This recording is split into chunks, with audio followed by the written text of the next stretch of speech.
এত বড় শোল মাছ আমি আগে কোনোদিনও ধরি নাই। এটা আমার লাইফের সবচাইতে বড় শোল মাছের মধ্যে একটা।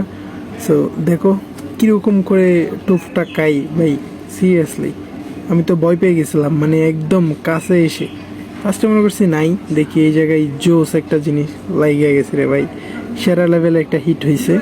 সো কত বড় সেটা দেখার আগে, বাকি ভিডিও দেখার আগে তোমরা এই যে ডবল ট্যাপ করে লাইক করো, আর এই যে দেখো ফলো বাটনের উপর ক্লিক করো ভাই প্লিজ।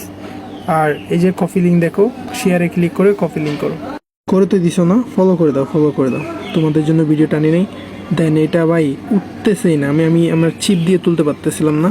দেন সামনে লেগে গেছে, আমার ফ্রেন্ডে বলছি ভাই একটু নাম, এটা একটু তুল। সো সেটা তোলার জন্য একদম পানিতে নেমে গেছিলো। সো আর একটু কাছে আনা লাগতেছে, কারণ সামনের দিকে হচ্ছে একটু মানে গভীর টাইপের, এই জন্য ফার্স্টে মনে করছে ছুটে যাবে, দেখি না লাই অনেক ভালো করে গাচ্ছে। সো আমার ফ্রেন্ড শেষ পর্যন্ত হচ্ছে ক্লিপটা দিলাম, ক্লিপটা দিয়ে ট্রাই করতেছে তোলার জন্য, ফাইনালি তুলতে না পারার কোনো কিছু না, ভালো মতো গাচ্ছিল। এই জায়গায় এরকম একটা মাছ থাকবে এটা ভাই কল্পনাও করতে পারি না। আমি মনে করছি এমনি ট্রাই করি, দেখি পাইলে পাই না পাইলে নাই, ওরকম টাইপের। দেখি এত বড় একটা জিনিস এই জায়গায় ভাই, দেখো কত বড়, প্রায় 2 কিলোর মতো, 2 কিলোর চেয়ে একটু বেশি ছিল আরও। সো জোস একটা জিনিস পাইছি আলহামদুলিল্লাহ।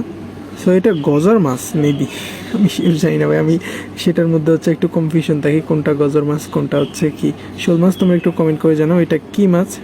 তারা দেখা যাচ্ছে যেহেতু এটা গজার মাছে হবে ভাই, ক্লিপটা ছুটে গেছিলো। সো দেখার জন্য তো কোনো ভিডিওতে, আল্লাহ হাফেজ।